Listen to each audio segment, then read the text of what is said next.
Hello दोस्तों, कहानी अगर अच्छी लग रही हो तो प्लीज़ वीडियो को लाइक करें, शेयर करें और अगर चैनल पर नए हैं तो प्लीज़ चैनल को सब्सक्राइब करें। रवि ने कमल को पकड़ लिया था और उससे वंदना के गायब होने का सच पूछ रहा था। कमल, हम क्या जाने, वैसे तुम हो कौन? रवि ने अपनी पकड़ को और मजबूत कर कहा। रवि नाम सुनकर कमल को कुछ याद आया। उसने पूछा, वही जिसने थाने में शिकायत की थी? हाँ, मैं वही हूँ। कमल ने खुद को छुड़ाने की कोशिश की लेकिन सफल नहीं हो पाया। रवि ने कहा, मेरे चंगुल से बचना आसान नहीं है, इसलिए सारा सच बताओ। कमल ने एक बार फिर अपने को छुड़ाने का प्रयास किया। इस बार भी कुछ नहीं हुआ। उसने कहा, हमें कोई सच नहीं पता है। रवि उसका चेहरा अपने मुंह के पास लाकर बोला, मेरे पास तुम्हारा सच है। मोहन ने मुझे सब बता दिया है। कमल हार मानने को तैयार नहीं था। उसने कहा, हम किसी मोहन को नहीं जानते हैं। रवि ने हंसकर कहा, वही मोहन जिससे शाम को बार में मिले थे। ठहरो, याद दिलाता हूँ। रवि ने अपना मोबाइल निकाल कर उसे वीडियो दिखाया। वीडियो देखकर कमल घबरा गया। रवि ने कहा, मोहन ने बताया कि तुम रघुनाथ को धोखा दे रहे हो, उसकी रखेल के साथ संबंध है तुम्हारे। सब जानकर कमल डर गया। उसके चेहरे पर चिंता के भाव आए। यह देखकर रवि को लगा कि वह सब बताने को तैयार हो जाएगा। रवि ने जो कुछ बताया उससे कमल परेशान हो गया था। रवि ने दबाव बनाते हुए कहा, याद आ गया ना सब कुछ? अब मेरे सवाल का जवाब दो। वंदना के गायब होने के बारे में क्या जानते हो? कमल अभी भी दबने को तैयार नहीं था। वह बोला, सभी जानते हैं कि वह किसी के साथ भाग गई है। रवि ने उसका कॉलर पकड़कर पूछा, किसके साथ? कमल ने ताव में आकर कहा, होगा कोई आशिक, हम क्या जाने, बच्चलन थी। रवि ने गुस्से में उसे एक तमाचा मारा। कमल कुछ देर के लिए हिल गया। जब वो कुछ संभला तो रवि ने पूछा, तुम्हें कैसे पता कि वह किसी आशिक के साथ भाग गई है? क्या सबूत है तुम्हारे पास कि वह बच्चलन थी? तुमने उसे किसी से मिलते देखा था? तमाचा जोरदार था। अभी भी कमल के गाल पर उसकी जलन थी। वह पूरी तरह से संभल नहीं पाया था। वह चुपचाप खड़ा था। रवि को उसका चुप रहना अखर रहा था। उसने कहा, मेरी बात का जवाब दो। तुमने वंदना को बच्चलन कैसे कहा? वह ऐसी नहीं है।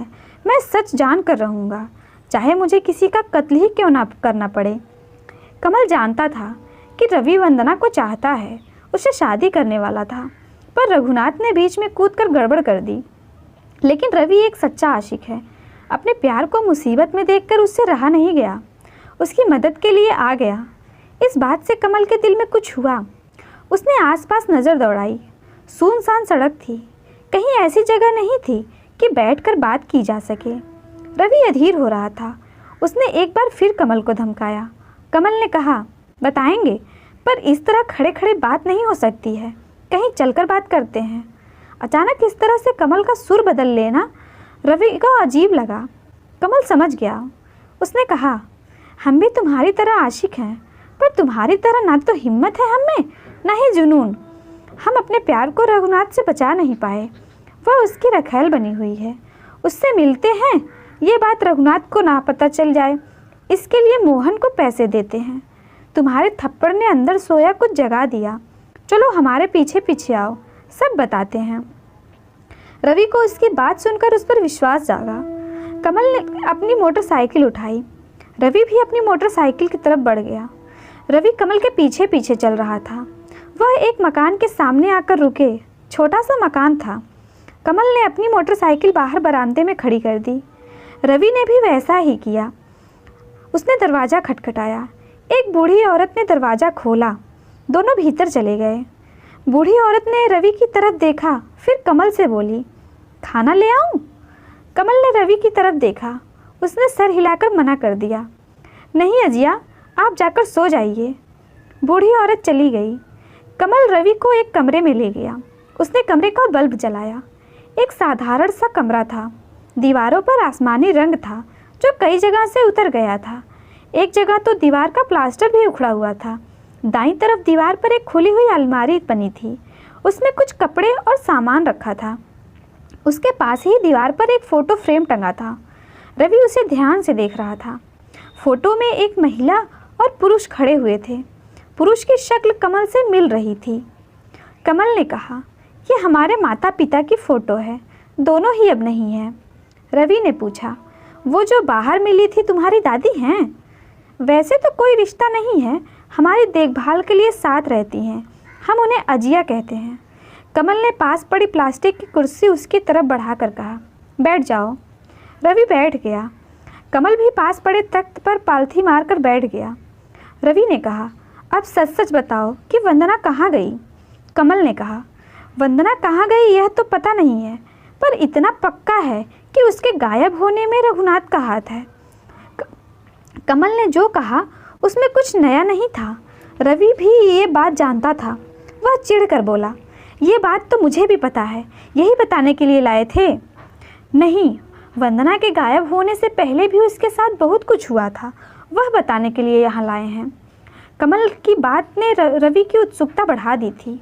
उसने अधीर होकर पूछा, जो जानते हो सब बता दो, मुझे वंदना की तलाश करनी है। हर बीतता दिन मुझ पर भारी पड़ रहा है। रवि की आवाज़ में दर्द था, जो उसके चेहरे पर भी झलक रहा था। उसका दर्द कमल को छू गया। वह बोला, तुम्हारा दर्द समझ रहे हैं, हम तुमको जो जानते हैं सब बताएंगे। कमल ने अपने माता पिता की फ़ोटो की तरफ देख कर कहा, रघुनाथ ने वंदना के साथ शादी सिर्फ अपने भाई के लिए की थी। उसकी ये बात सुनकर रवि को आश्चर्य हुआ। उसने पूछा, भाई के लिए? हाँ, अपने बड़े भाई के लिए। उसके बड़े भाई के विवाह को 5 बरस हो गए थे। इस बीच 3 बार उसकी पत्नी गर्भवती हुई, पर हर बार कुछ ही दिनों में बच्चा गिर जाता था। हार कर उसके भाई ने अपनी पत्नी को डॉक्टर को दिखाया। डॉक्टर ने कहा कि वो गर्भ तो ठहर रहा है, पर बच्चेदानी कमज़ोर होने के कारण कुछ ही दिनों में गिर जाता है। माला बच्चे को जन्म नहीं दे सकती है। कमल थोड़ा आगे सरक आया और अपने पैर तख्त के नीचे लटका लिए। वह आगे बोला, जानकीनाथ को अपना बच्चा चाहिए था। डॉक्टर ने उपाय बताया कि किसी और औरत की कोख में बच्चा रख दिया जाए। उसने कुछ अंग्रेजी नाम बताया था उस विधि का। रवि ने कहा, सेरोगेसी? हाँ, ऐसा ही कुछ सुनने में आया था। जानकीनाथ ऐसी औरत चाहता था जो ठाकुर हो और अच्छे घर की हो। उसने रघुनाथ से ऐसी औरत की तलाश करने को कहा। उसकी निगाह वंदना पर पड़ी। उसने अपने कर्ज के बदले शमशेर सिंह को वंदना के साथ अपनी शादी के लिए मना लिया। रवि के लिए ये सब सच चौंकाने वाला था। वंदना का इस्तेमाल उसके घर वालों ने और रघुनाथ दोनों ने किया था। वंदना कितनी मुसीबत में थी, ये जानकर रवि को उसकी और अधिक चिंता होने लगी।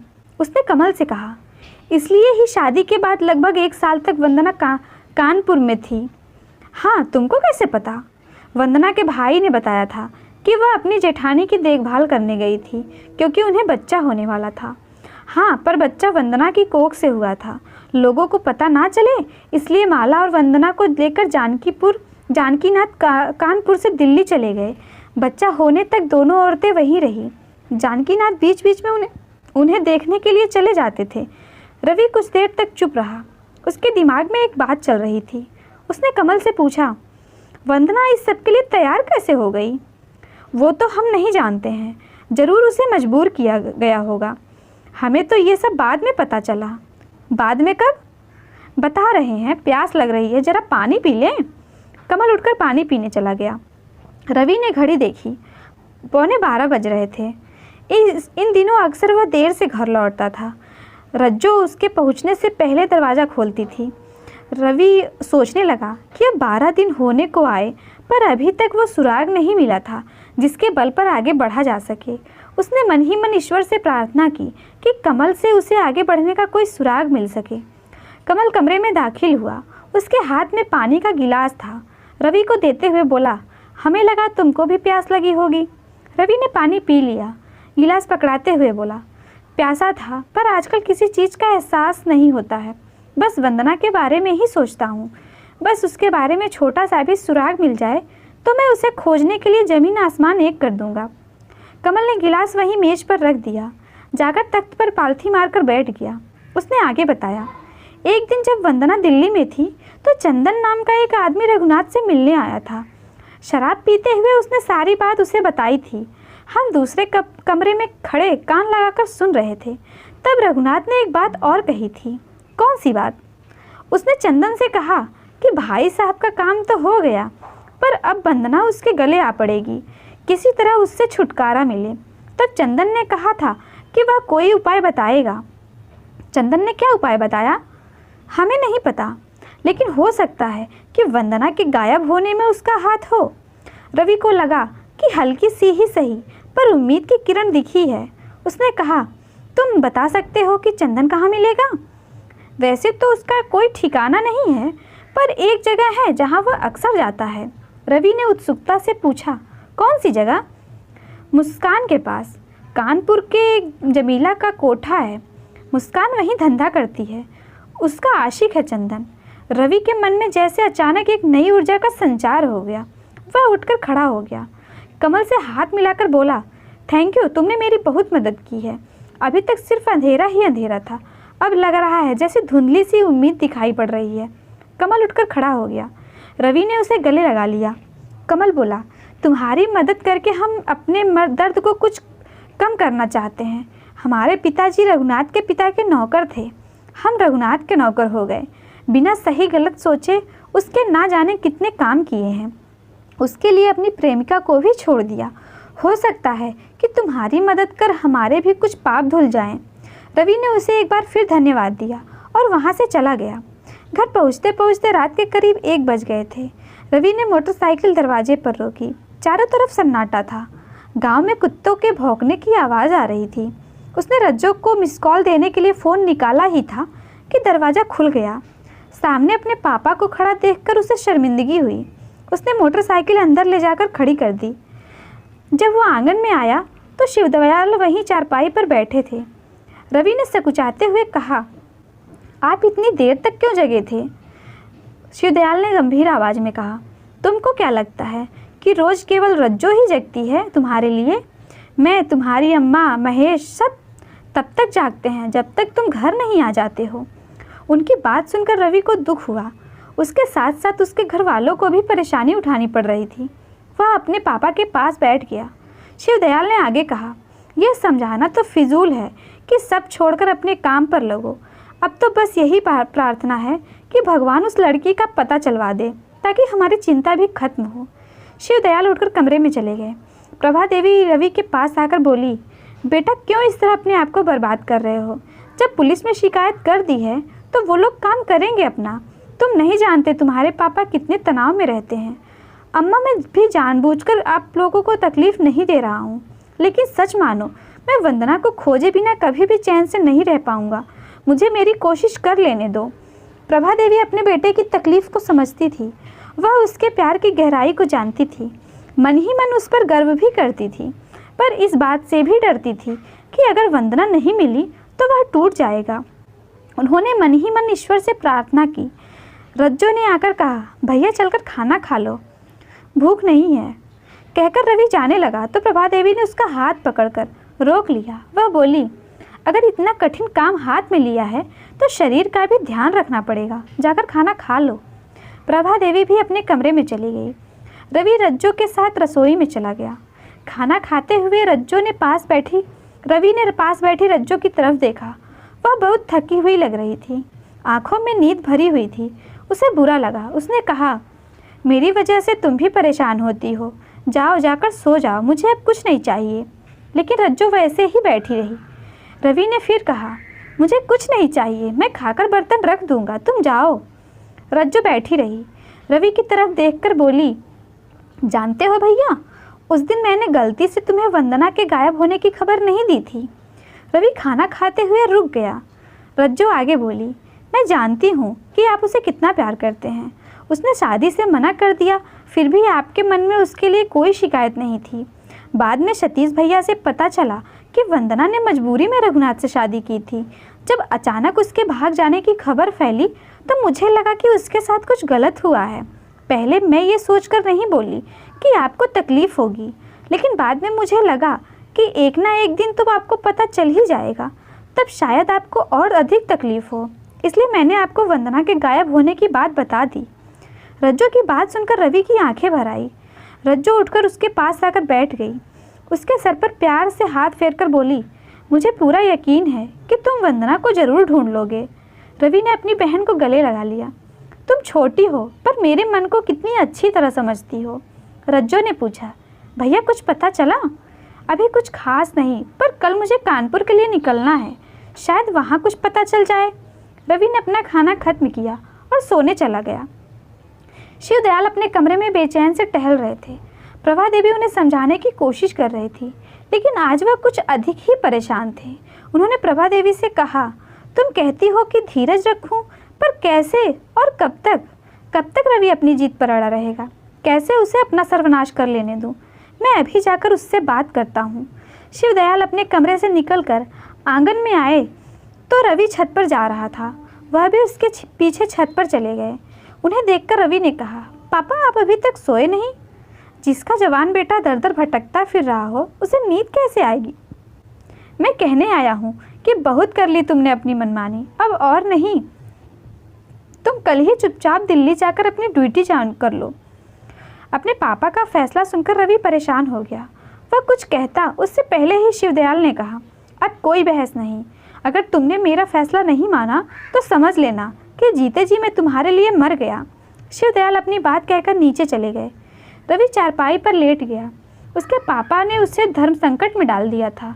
रात भर वह परेशान होकर जगता रहा। कल रात रवि के पापा ने जो कुछ कहा था, उसके बाद उसके लिए हर पल द्वंद्व में बीता। अपने पापा की बात टालना उसके लिए कठिन था, खासकर तब जबकि उन्होंने कह दिया था कि यदि वह उनके विरुद्ध गया तो उन्हें अपने लिए मरा हुआ समझे। पर वंदना को खोजने का बीड़ा जो उसने उठाया था, उसे भी ऐसे छोड़ देना उसकी अंतरात्मा को स्वीकार नहीं था। कमल ने जो कुछ बताया था, उसके बाद उसके मन में एक आशा जगी थी कि शायद वह वंदना तक पहुंच सकता है।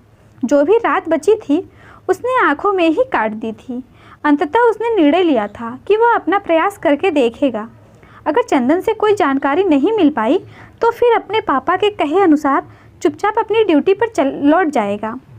रवि उस गली में घूमते हुए अचरज महसूस कर रहा था। यह वह जगह थी जहां दुनिया का सबसे पुराना पेशा किया जाता था। यदि उसे चंदन के बारे में पता ना करना होता तो वह इस गली में कभी भी कदम नहीं रखता। वह इस गली में जमीला का कोठा तलाश कर रहा था, पर उसे इस बारे में कुछ पता नहीं था। वह इधर उधर देखते हुए आगे बढ़ता जा रहा था। तभी किसी ने पीछे से कहा, चलो मैं एक बढ़िया जगह ले चलूं। रवि ने पलट कर देखा। सांवले रंग का दुबला पतला एक आदमी उसके सामने खड़ा दांत निपोर रहा था। रवि को घूरते देखकर वह बोला, पहली बार आए हो? मेरे साथ चलो, एकदम मस्त जगह ले चलूँगा। जन्नत की सैर करोगे? रवि ने उसकी बात पर ध्यान दिए बिना कहा, मुझे जमीला के कोठे पर जाना है। उस आदमी ने अजीब तरह से हाथ मटकाते हुए कहा, अरे लोगों ने बेवजह उसका नाम उछाल रखा है। मेरी बात मानो, आओ मेरे साथ। पहली बार आए हो, बार बार आओगे। रवि ने उसी तरह पक्के इरादे से कहा, मुझे जमीला के कोठे पर ही जाना है, पर अगर तुम किसी और के लिए काम करते हो। उस आदमी ने रवि की बात काटते हुए कहा, मैं सिर्फ पैसों के लिए काम करता हूँ। पैसे दोगे तो ले चलूँगा। रवि ने अपनी जेब से पैसे निकालकर उसकी तरफ बढ़ा दिए। उसने अपनी जेब में रखकर कहा, बाहर से ही दिखा दूँगा। रवि उस आदमी के पीछे पीछे चल रहा था। गली बहुत तंग थी, इतनी तंग कि हवा का भी दम घुटने लगे। दोनों तरफ मकान थे। हर मकान के छज्जे से सस्ते मेकअप से पुते चेहरे वाली औरतें झांक रही थी। कुछ ऊपर से अश्लील इशारे कर रही थी, कुछ देखकर मुस्कुरा रही थी। रवि सोच रहा था कि इन औरतों की भी क्या जिंदगी है। अपने आप को किसी सामान की तरह सजाकर मर्दों के सामने पेश करना। कितनी बेशर्मी से ये लोग मर्दों को अपने पास बुलाने के लिए इशारे कर रही हैं। उसके मन में उनके लिए एक तरफ की नफरत जागी, पर अगले ही पल वंदना का चेहरा उसकी आंखों में तैर गया। वह सोचने लगा कि इनमें से ना जाने कितनी औरतें होंगी जिन्हें मजबूरी में यह काम करना पड़ रहा होगा। उनके घर वालों, प्रेमी या पति ने उन्हें धोखा दिया होगा। आज शायद उन्हें अपनी पुरानी पहचान तक याद ना हो। कहीं चंदन ने वंदना को भी तो ऐसी किसी जगह नहीं पहुंचा दिया? यह प्रश्न मन में उठते ही वह बेचैन हो गया। वह मानने लगा कि वंदना ऐसा नर्क ना झेल रही हो। गली में कुछ आगे जाकर दोनों बाईं तरफ मुड़े। एक मकान के सामने ले जाकर उस आदमी ने कहा, यही है वो सीढ़ियाँ देख रहे हो, ऊपर चढ़ जाओ। वह आदमी आगे बढ़ गया। रवि कुछ पलों तक सीढ़ियों को देखता रहा। उसके बाद वह सीढ़ियाँ चढ़कर ऊपर पहुँचा। ऊपर जाते ही गलियारे में कई कमरे बने दिखे। कुछ दरवाजे बंद थे, जिनके दरवाजे खुले थे उनके बाहर लड़कियां खड़ी थीं। सबने ऐसे कपड़े पहने थे जिससे जिस्म को दिखाया जा सके। रवि समझ नहीं पा रहा था कि वह मुस्कान को कैसे खोजे। एक आदमी उसके पास आकर बोला, आओ मेरे साथ। रवि ने देखा कि वह आदमी पुराने फिल्मों में दिखाए जाने वाले गुंडे की तरह था। उसने कहा, मुझे वो उस आदमी ने भारी आवाज़ में कहा, जमीला की इजाज़त के बिना कोई ग्राहक किसी लड़की के साथ नहीं बैठता है। रवि उस आदमी के साथ चल दिया। वह उसे एक कमरे में ले गया। बाकी जगह जैसी थी उस हिसाब से यह कमरा बहुत अच्छा था। कमरे में कोई 50-52 साल की एक औरत बैठी थी। वही जमीला थी। उसके मुंह में पान था। उस गुंडे जैसे आदमी ने कहा, नया लगता है। इधर उधर ताकता हुआ घूम रहा था। जमीला ने पीकदान में पीक थूक कर कहा, जाओ लड़कियों को ले आओ, चुन ले अपनी पसंद की।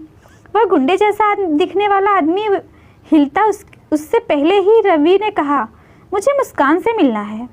वह आदमी रुक गया। जमीला की तरफ देखकर मुस्कुराया। जमीला ने रवि को ऊपर से नीचे तक घूरा, फिर उस आदमी से बोली, मुस्कान के तो बड़े आशिक पैदा हो रहे हैं। यह तो आते ही मुस्कान मुस्कान चिल्लाने लगा। वह आदमी हंस दिया।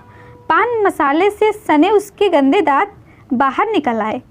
जमीला ने रवि से कहा, मुस्कान कुछ ही वक्त पहले खाली हुई है, लड़कियों को बुलवा रही हूँ, कोई चुन लो। रवि ने फिर वही कहा, मुझे मुस्कान से ही मिलना है।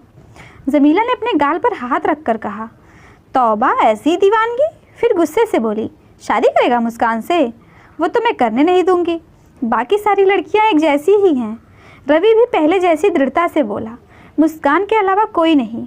उसका नाम सुनकर ही यहाँ आया हूँ। जमीला ने उस आदमी को देखा, फिर रवि से बोली, कोई गड़बड़ करने के इरादे से तो नहीं आए हो? याद रखना, जिंदा नहीं जा पाओगे यहाँ से। गड़बड़ क्यों करूँगा? वही करूँगा जो सब करते हैं, पर चाहिए मुस्कान ही। जमीला कुछ सोच में पड़ गई। फिर रवि से कहा कि वह कमरे के बाहर इंतज़ार करे। उसके जाने के बाद उस गुंडे जैसा आदमी बोला, क्या कहते हो, भेज दूँ मुस्कान के पास? वह आदमी बोला, हमें तो पैसों से मतलब है, बाकी कुछ गड़बड़ की तो यहाँ से निकल कर जा नहीं पाएगा। ठीक है, बुलाओ अंदर। उस आदमी ने रवि को अंदर बुला लिया। जमीला ने रवि से कहा, चलो तुम्हारी मुराद पूरी कर देते हैं, मुस्कान के साथ ही बैठ लो, पर पैसा ज़्यादा लगेगा। रवि तैयार हो गया। उसने जमीला की बताई रकम दे दी। गुंडे जैसी शक्ल वाला आदमी उसे लेकर मुस्कान के पास चल दिया। जमीला के कमरे से कुछ आगे और ऊपर जाने की सीढ़ियाँ थीं। सीढ़ियाँ चढ़ते ही मुस्कान के कमरे का दरवाज़ा था। वह आदमी रवि को अंदर करके बोला, ध्यान रखना, 1 घंटे से ज़्यादा नहीं। वह आदमी नीचे चला गया। मुस्कान बड़बड़ा रही थी कि ज़रा भी चैन नहीं लेने देते। उसने आगे बढ़कर कमरे का दरवाज़ा बंद कर दिया। उसके बाद पलंग के पास जाकर अपने कपड़े खोलने लगी। यह देखते ही रवि बोला, ये मत करो। मुस्कान की आंखें बड़ी थी। उन्हें और फैलाकर बोली, क्या न करूं? ये कपड़े। कहते हुए रवि चुप हो गया। मुस्कान ध्यान से उसके चेहरे को देख रही थी। रवि ने संकोच के साथ कहा, मैं सिर्फ बात करने आया हूँ। इस बार मुस्कान खिलखिलाकर हंस दी। क्या कहा? बात करने आए हो? उसे यकीन नहीं हो रहा था कि रवि क्या कह रहा है। उसके पास आकर बोली, यहाँ तो लगभग सभी पीकर आते हैं, तुम क्या पीकर आ गए कि ऐसी बातें कर रहे हो? रवि जानता था कि उसके पास समय कम है। उसे मुस्कान से चंदन के बारे में जितनी अधिक जानकारी मिल सके बटोरनी है। उसने कहा, मैं पूरी तरह से होश में हूँ, मुझे तुमसे चंदन के बारे में पूछना है। चंदन का नाम सुनकर मुस्कान को आश्चर्य हुआ। उसने कहा, चंदन? मैं किसी चंदन को नहीं जानती हूँ। जानती हो, वो अक्सर तुम्हारे पास आता है। मुस्कान ने नाराज़ होते हुए कहा, ये कोठा है, ना जाने कितने ग्राहक आते हैं यहाँ। मैं उनके नाम नहीं पूछती। या तो वो करो जो सारे ग्राहक करते हैं, नहीं तो चुपचाप बैठ जाओ। रवि ने उसे याद दिलाने की कोशिश करते हुए कहा, तुम्हारा आशिक है, अक्सर तुम्हारे पास आता है। हर ग्राहक खुद को आशिक ही बताता है, पर सारी आशिकी इस कमरे की दहलीज पर छोड़ जाता है। मेरा दिमाग मत खराब करो तुम, वरना जमीला को बता दूंगी, धक्के देकर गली के बाहर फिकवा देगी। इस बार रवि ने भी गुस्सा दिखाते हुए कहा, ऐसे कैसे फिकवा देगी? पैसे दिए हैं, ये 1 घंटा मेरा है। मुस्कान तुनक कर बोली, तो वो करो जिसके लिए यहाँ लोग आते हैं, दरोगाई मत करो। मुस्कान मानने को तैयार नहीं थी। रवि ने अपना सुर बदलते हुए कहा, देखो चंदन के बारे में जानना मेरे लिए बहुत ज़रूरी है। तुम शायद जानती होगी कि वह लड़कियों का धंधा करता है। रवि की आवाज़ में एक तड़प थी। मुस्कान उसे पहचान गई। वह बोली, मालूम है, वो हरामखोर ही तो 3 बरस पहले मुझे यहाँ बेच कर गया था। मुस्कान ने रवि के चेहरे को देख कर कहा, कहीं तुम्हारी वाली को भी तो उड़ा कर नहीं ले गया? रवि के चेहरे पर पीड़ा झलक पड़ी। उसे देखकर मुस्कान बोली, ले गया है तो किसी ऐसी जगह पर ही बेच दिया होगा। अब क्या करोगे उसे ढूंढकर? वो जहाँ कहीं भी होगी उसे वापस ले आऊँगा। मुस्कान आश्चर्य से रवि के चेहरे को देख रही थी। उसकी आंखों में निश्चय था, आवाज़ में गंभीरता और चेहरे पर अपनी प्रेमिका से बिछड़ने का दर्द। मुस्कान विश्वास नहीं कर पा रही थी कि क्या उसने जो सुना सच है। उसके सामने बैठा आदमी अपनी प्रेमिका को इस दलदल से निकाल ले जाने को भी तैयार है। क्या सचमुच ऐसा प्यार होता है? उसने रवि से पूछा, ऐसे दलदल से वापस ले जाओगे? आसान है क्या? अरे हमें तो कोख में रखने वाली माँ भी नहीं अपनाती है। मैं वो सब नहीं जानता, पर मैं वंदना को किसी नर्क में नहीं रहने दूंगा। तो वंदना नाम है उसका? मैं तुम्हें चंदन के बारे में बताऊंगी, पर पहले तुम मुझे वंदना के बारे में बताओ। मैं भी तो सुनूं ऐसा क्या है कि तुम उसके लिए यहाँ तक आ गए। रवि ने मुस्कान को सारी कहानी बता दी। सब सुनते हुए मुस्कान की आंखों में आंसू आ गए। वह बोली, तुम्हारे प्यार की कहानी सुनकर यह तसल्ली हो गई है कि दुनिया अभी पूरी तरह से सड़ी नहीं है। अभी ऐसे प्यार करने वाले हैं।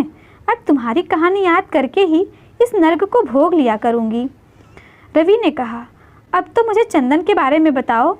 ये चंदन बहुत ही कमीना है। ज़रूर इसने ही रघुनाथ की मदद की होगी वंदना को रास्ते से हटाने में। मुस्कान उठकर अलमारी तक गई।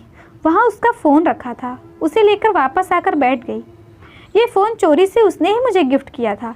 मैं उसे फ़ोन करती हूँ, हो सकता है कि वह कानपुर में ही हो। ऐसा हुआ तो उसे यहाँ बुलाती हूँ। मुस्कान ने नंबर मिलाया, फिर एक तरफ जाकर बातें करने लगी। रवि ध्यान से सुन रहा था। वह बड़ी ही लच्छेदार बातें कर रही थी। ऐसा दिखा रही थी कि वह चंदन के लिए तड़प रही हो। करीब 10 मिनट तक बात करने के बाद वह रवि के पास आकर बैठ गई। सही कहा है किसी ने, जब नीयत सही हो तो किस्मत भी साथ देती है। तुम्हारी किस्मत ने साथ दिया। कानपुर में ही है, आने को तैयार हो गया। रवि खुश होने की बजाय कुछ फिक्रमंद हो गया। मुस्कान को आश्चर्य हुआ। उसने पूछा, क्या बात है, तुम परेशान लग रहे हो? वो यहाँ आ भी गया तो मैं उसे पकड़ूंगा कैसे? वैसे भी मेरा 1 घंटा खत्म ही हो रहा है। मुस्कान को भी उसकी बात सही लगी। वह सोच में पड़ गई। कुछ देर बाद बोली, आइडिया? कैसा आइडिया? मुस्कान ने अपना फ़ोन उठाया, उसकी गैलरी में जाकर एक फ़ोटो निकाली। रवि को दिखाते हुए बोली, ये फ़ोटो ध्यान से देखो, ये चंदन है।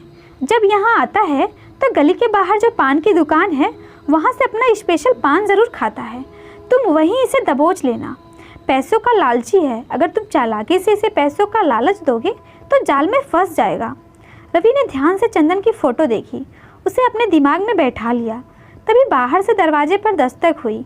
उसी आदमी की आवाज़ आई, हो गया वक्त, अब निकलो। मुस्कान ने अपना फ़ोन स्विच ऑफ कर अलमारी में छिपा दिया।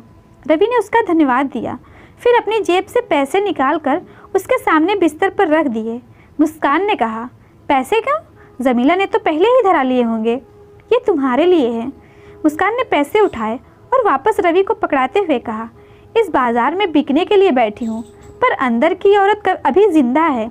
तुम्हें तुम्हारी वंदना ज़रूर मिलेगी। मुस्कान ने आगे बढ़कर दरवाज़ा खोल दिया। रवि ने एक बार फिर उसकी तरफ देखा, फिर चुपचाप निकल गया। रवि पान की दुकान के पास वाली दुकान पर खड़ा चाय पी रहा था। कुछ ही देर में एक मोटरसाइकिल पान की दुकान पर आकर रुकी। रवि ने ध्यान से देखा, वह चंदन ही था। रवि ने चाय के पैसे चुकाए। वह पान की दुकान पर आकर खड़ा हो गया। चंदन पनवाड़ी को निर्देश दे रहा था। उसने रवि की तरफ देखा। रवि मुस्कुरा दिया। चंदन दूसरी तरफ देखने लगा। रवि ने कहा, आपका नाम चंदन है? चंदन ने अचरज से उसकी तरफ देखा। तुम कौन हो? मेरा नाम कैसे जानते हो? मुझे आपसे बहुत ज़रूरी काम था। किसी ने मुझे आपके बारे में बताकर कहा था कि आप मेरे काम आ सकते हैं। तुम्हें कोई गलत फहमी है। आपका नाम चंदन है ना? हाँ है, पर मैं तुम्हारे किसी काम नहीं आ सकता हूँ, कहकर चंदन ने पनवाड़ी को डांटा। क्या धीरे धीरे हाथ चला रहा है, जल्दी कर। पनवाड़ी जल्दी करने लगा। रवि ने आगे बढ़कर धीरे से कहा, मुझे एक औरत चाहिए। आप दिला सकते हैं? प्लीज़, बहुत ज़रूरी है। इस बार चंदन पर कुछ असर हुआ, लेकिन वह बोला, ये बातें ऐसे रास्ता चलते नहीं होती है। हाँ, तो हम किसी सही जगह पर चलकर बैठते हैं। चंदन कुछ उलझन में पड़ गया, फिर बोला, अभी तो मुझे किसी से मिलने जाना है। प्लीज़, मैंने कहा ना कि बहुत ज़रूरी है, अधिक समय नहीं है। दरअसल मैं दिल्ली से आया हूँ, बड़ी मुश्किल से आपको ढूंढा है। चंदन सोच में पड़ गया। वह रवि को पर पूरी तरह यकीन नहीं कर पा रहा था।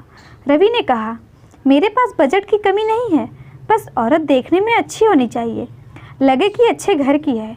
चंदन अभी भी पूरी तरह उसके प्रभाव में नहीं आया था। रवि ने अंतिम दांव खेला, आप कहेंगे तो जितना आप चाहे उतना एडवांस दे सकता हूँ। दिल्ली में मेरा काम है, पर रहने वाला कानपुर का ही हूँ। अच्छी जायदाद है यहाँ। चंदन पैसे का लालची था। उसे लगा कि यह औरत के लिए अधीर है, वह जो मांगेगा दे देगा। वह बात करने के लिए तैयार हो गया। मुस्कान ने एकदम सटीक जानकारी दी थी। चंदन की कमज़ोरी थी कि पैसे की बात सुनकर वह अपनी सोचने समझने की शक्ति खो देता था।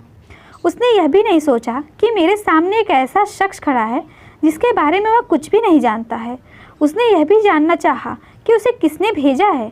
चंदन रवि की बात करने को तैयार था, लेकिन वह जगह सही नहीं थी। चंदन ने कहा, कहाँ बैठकर बात की जाए? रवि ने उत्तर दिया, मैं भी यही सोच रहा था। मैं सोच रहा था कि ऐसी जगह बैठा जाए जहाँ आराम से बेझिझक अपनी बात कह सकूं। मेरा तो घर तो झिझक में है, फिर मैं घर वालों के सामने बात नहीं करना चाहता हूँ। आप बताइए, यहाँ कोई एकांत जगह मिल जाए बात करने के लिए? चंदन कुछ देर सोचने के बाद बोला, यहाँ पास ही एक होटल है, वह घंटे के हिसाब से कमरा देता है, वहीं चलो। तुम कमरा किराए पर ले लेना, साथ में मेरे पीने की व्यवस्था भी कर देना। मैं सब कर दूंगा, बस आप मेरा काम कर दीजिएगा। रवि जब कानपुर के लिए निकला था तब उसने पैसे रख लिए थे, अपना एटीएम कार्ड भी रख लिया था। चंदन ने अपना पान खाया, रवि ने उसके पैसे चुकाए। चंदन उसे मोटरसाइकिल पर बैठाकर उस होटल में ले गया। रवि ने एक कमरा किराए पर ले लिया और चंदन की पसंद की शराब कमरे में लाने को कहा। कमरा छोटा था, एक छोटी सी खिड़की थी, वह भी बंद थी। दरवाज़ा बंद होने के बाद एक डब्बे की तरह लग रहा था। रवि खुश था। चंदन को दबोचने के लिए ऐसी ही जगह की आवश्यकता थी। चंदन ने बिना किसी संकोच के बोतल खोलकर अपना गिलास भरा। उसे खाली करने के बाद बोला, अब बताओ, बहुत उतावले हो औरत के लिए, बात क्या है? रवि ने ऐसी एक्टिंग की कि जैसे अपना बहुत बड़ा दर्द बताने जा रहा हो। क्या बताऊं आपको, परेशानी में हूँ। दरअसल घरवाले हमेशा शादी के लिए पीछे पड़े रहते थे, पर मैं टाल देता था। लेकिन इस बार पिताजी ने फ़ोन कर मिलने बुलाया। मैं जब घर पहुँचा तो उन्होंने कहा कि या तो उनकी चुनी हुई लड़की से शादी करूं, नहीं तो वह मुझे जायदाद से बेदखल कर देंगे। मैंने समझाने की कोशिश की कि ऐसे फैसले जल्दी में नहीं होते हैं। रवि ने एक आह भरकर कहा, मैं शादी करना नहीं चाहता था। डरकर मैंने कह दिया कि मैंने अपनी पसंद की लड़की से शादी कर ली है, दिल्ली में है। मैं इस डर से उसे नहीं लाया था कि आप लोग स्वीकार नहीं करेंगे, पर पिताजी अड़ गए हैं कि बहू को देखने के बाद ही अपना फैसला बदलेंगे। चंदन ने दूसरी बार गिलास भरते हुए कहा, तुम चाहते हो कि नकली बीवी उनके सामने पेश करो, तो उनकी बताई लड़की से ही शादी क्यों नहीं कर लेते हो? मैं शादी के चक्कर में नहीं पड़ना चाहता हूँ। तुम औरत दिला दो, मैं पिताजी के सामने बहू बनाकर पेश कर दूँगा। कुछ दिन रखूँगा, फिर अलग हो जाऊँगा। अब जल्दी इस बात की है कि घर से यह कहकर निकला हूँ कि दिल्ली अपनी पत्नी को लेने जा रहा हूँ, पर औरत क्या इतनी आसानी से मिल जाएगी? फिर तुम कह रहे थे कि देखने में भी भले घर की लगनी चाहिए, पर आप दिला सकते हैं। वैसे मेरे बारे में तुम्हें किसने बताया? रवि ने कहा, मेरा एक दोस्त रघुनाथ है, आदमपुर मलिहाबाद का ग्राम प्रधान है। उसने कहा कि ना सिर्फ आप औरत दिला सकते हैं, बल्कि मन भर जाने पर छुटकारा भी दिला सकते हैं। रघुनाथ का नाम सुनकर चंदन ने रवि को गौर से देखा। रवि ने आगे कहा, अरे उसने अपने भाई की मदद के लिए उस वंदना से शादी की थी। बाद में काम हो जाने पर आपने कितनी सफाई से उस कांटे को हटा दिया। चंदन आधी बोतल खत्म कर चुका था, पर इस बात को सुनकर होश में आ गया। कड़क कर बोला, कौन हो तुम? रवि के चेहरे के भाव भी बदल गए। उसने लपक कर चंदन का गिरेबान पकड़कर उसे फर्श पर गिरा दिया। उसकी छाती पर चढ़कर उसे कई तमाचे रसीद किए। चंदन की आंखों के आगे तारे नाचने लगे। रवि ने गुस्से से पूछा, वंदना कहाँ है? चंदन ने खुद को छुड़ाने की कोशिश की, पर वह हिल भी नहीं पा रहा था। रवि किसी भारी पत्थर की तरह उसकी छाती पर चढ़ा हुआ था। वह तो कसकर चिल्ला भी नहीं सकता था। फिर भी अपने को बचाने के लिए बोला, कौन वंदना? तुम क्या कह रहे हो? मुझे कुछ पता नहीं है। रवि ने एक और झापड़ मारकर कहा, मेरे सर पर खून सवार है। अगर तुमने सब सही नहीं बताया तो जान से मार दूंगा। रवि की आंखों में खून उतर आया था। जिस तरह से उसने चंदन को झापड़ मारे थे, उससे चंदन समझ गया था कि उसकी खैर नहीं है। रवि ने एक बार फिर कहा, बताओ वंदना कहाँ है? कहाँ बेच दिया उसे? क्या मुस्कान की तरह उसे भी किसी चकले पर बेचाए हो? मुस्कान का नाम सुनते ही चंदन को सारी बात समझ में आ गई। वह गुस्से से बोला, तो उस बदजात ने तुम्हें मेरे बारे में बताया है? उस कमीनी को तो मैं छोड़ूंगा नहीं। रवि ने गुर्राते हुए कहा, बकवास बंद कर, बस वंदना के बारे में बता। रवि ने इस बार उसकी छाती पर एक मुक्का मारा। चंदन बिलबिला उठा। रवि उसे किसी दैत्य की तरह लग रहा था। उसके सवाल का जवाब दिए बिना उसके चंगुल से निकल पाना मुश्किल था। वह गिड़गिड़ाते हुए बोला, बता दूंगा, पर वादा करो कि मुझे जान से नहीं मारोगे। अगर तुम मुझे सब सच सच बताओगे तो अगर तुम्हारी बात झूठ निकली तो समझ लेना कि पाताल में भी छिपोगे तो खोज कर निकाल लूँगा। चंदन की जान हलक में अटकी थी। वह जानता था कि अगर रवि को एक दो मुक्के और लगा दिए तो वह सिधार जाएगा। वह ऐसा रिस्क नहीं लेना चाहता था। उसने कहा, मैं सब सच बताऊंगा, बस मुझे मारना नहीं। रवि ने गुस्से से कहा, जितनी देर करोगे तुम्हारी जान जाने का खतरा उतना ही बढ़ेगा। चंदन डर गया। उसने कहा, वंदना को किसी चकले पर नहीं बेचा है। उसने रघुनाथ के भाई की पत्नी के लिए अपनी कोख उधार दी थी। उसे इसी काम के लिए बेचा है। कहाँ बेचा है? कानपुर के कर्नलगंज इलाके में एक क्लिनिक है। जिन लोगों को किराए की कोख चाहिए होती है वो लोग इस काम के लिए उन्हें औरतें उपलब्ध कराते हैं। वहीं वंदना को बेचा था। मुझे उस क्लिनिक का नाम और पता बताओ। चंदन ने क्लिनिक का नाम और पता बता दिया। उसके बाद वह बोला, पर ज़रूरी नहीं है कि वंदना वहीं हो। डिमांड होने पर माल सप्लाई हो जाता है। चंदन की आखिरी बात सुनकर रवि को बहुत गुस्सा आया। उसने कहा, तुम लोगों के लिए एक औरत सामान की हैसियत रखती है? उसने एक ज़ोरदार तमाचा मारा। चंदन की आंखों के आगे अंधेरा हो गया। रवि उस होटल से निकल गया।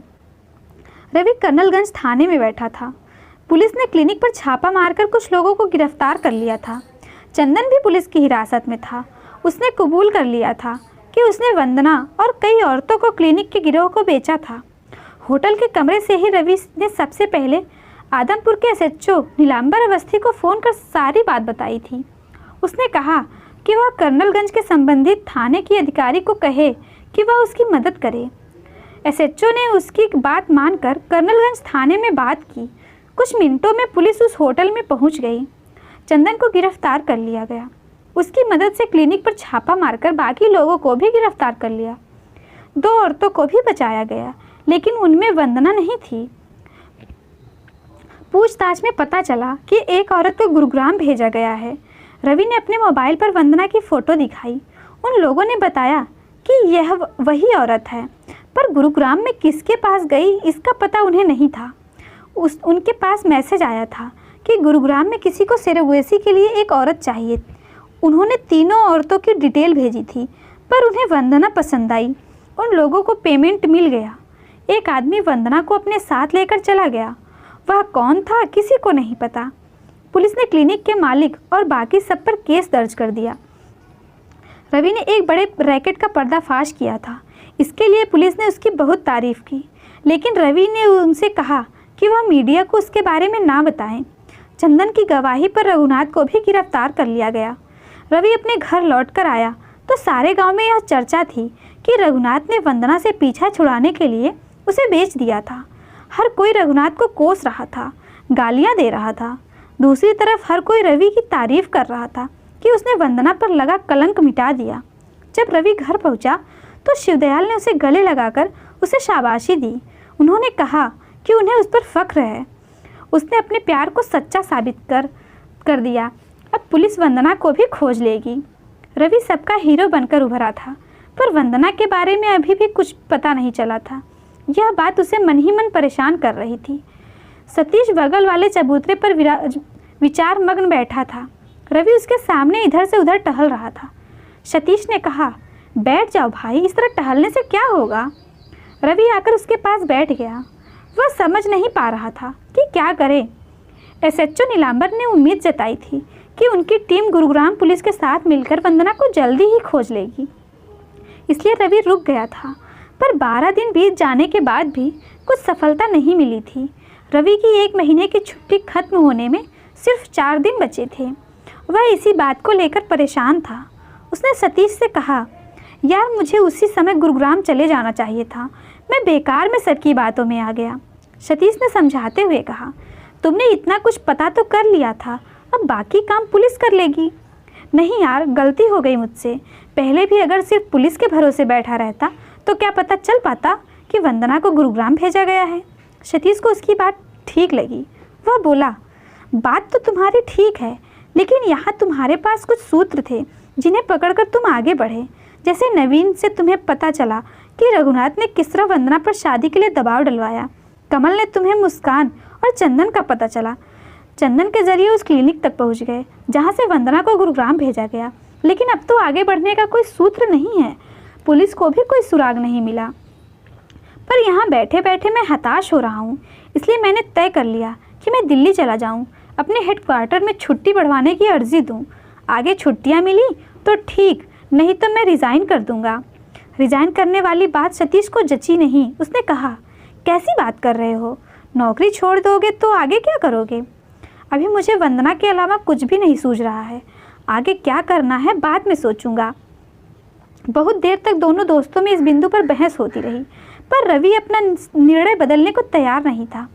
रवि अपने कमांडेंट ऑफिसर पवन राठौर के सामने खड़ा था। पवन राठौर ने अपनी ऑफिसर वाली गंभीर आवाज़ में कहा, ये क्या सुन रहा हूँ मैं, तुमने कहा है कि छुट्टी ना मिलने पर तुम रिज़ाइन कर दोगे। रवि ने जवाब दिया, यस सर। क्या मैं जान सकता हूँ कि तुम्हें और छुट्टी क्यों चाहिए। पहले ही 1 महीने की छुट्टियाँ ले चुके हो तुम। सर, कुछ पर्सनल कारण है। राठौर ने रवि की तरफ देखकर कहा, तुम्हारे पर्सनल मैटर में तो मैं कोई दखल नहीं दूंगा, लेकिन एक बात कहूँगा, मुझे लगता है कि तुम सिर्फ इमोशनल होकर निर्णय ले रहे हो। सर, पर्सनल मैटर में इमोशनल शामिल रहते ही हैं। तुम एक अच्छे जवान हो, इसलिए कह रहा हूँ। अक्सर इमोशनल हम पर इतने हावी हो जाते हैं कि सही निर्णय लेना कठिन होता है। तुमसे कुछ लगाव रहा है, इसलिए अगर हो सके तो बताओ कि क्या बात है। रवि भी जानता था कि पवन सर उसे पसंद करते हैं। पहले भी कई मौक़ों पर वह उसकी मदद कर चुके थे, वह उन्हें अपनी समस्या बता सकता था। राठौर ने कहा, बैठ जाओ और बताओ कि बात क्या है। रवि उनके सामने बैठ गया। पवन राठौर उसके साथ एक ऑफिसर की तरह नहीं, बल्कि एक शुभचिंतक की तरह पेश आ रहे थे। रवि को लगा कि हो सकता है कि यदि वह इन्हें सब बता दे तो वह उसकी कुछ मदद कर सके। रवि ने उन्हें वंदना के गायब होने की सारी बात बता दी। सब जानकर राठौर ने कहा, तुमने मुझ पर यकीन कर सारी बात बताई है, तो मैं भी तुम्हें भरोसा दिलाता हूँ कि तुम्हारी पूरी मदद करूँगा। मेरी पुलिस में पहचान है, मैं वंदना के केस को प्राथमिकता दिलाने का प्रयास करूँगा। Thank you sir. मेरी एक बात और मानो, अपनी ड्यूटी ज्वाइन कर लो। पर सर, ट्रस्ट मी। रवि ने पवन राठौर की बात मान ली। उसने ड्यूटी ज्वाइन कर ली। पवन राठौर अपनी पहचान का प्रयोग कर दिल्ली के पुलिस कमिश्नर से मिले। उन्होंने वंदना के केस की सारी डिटेल उन्हें दे दी। उन्होंने दरख्वास्त की कि वह गुरुग्राम पुलिस से संपर्क कर इस केस को तेजी से निपटाने के निर्देश दें। इसके आगे की कहानी अगले भाग में।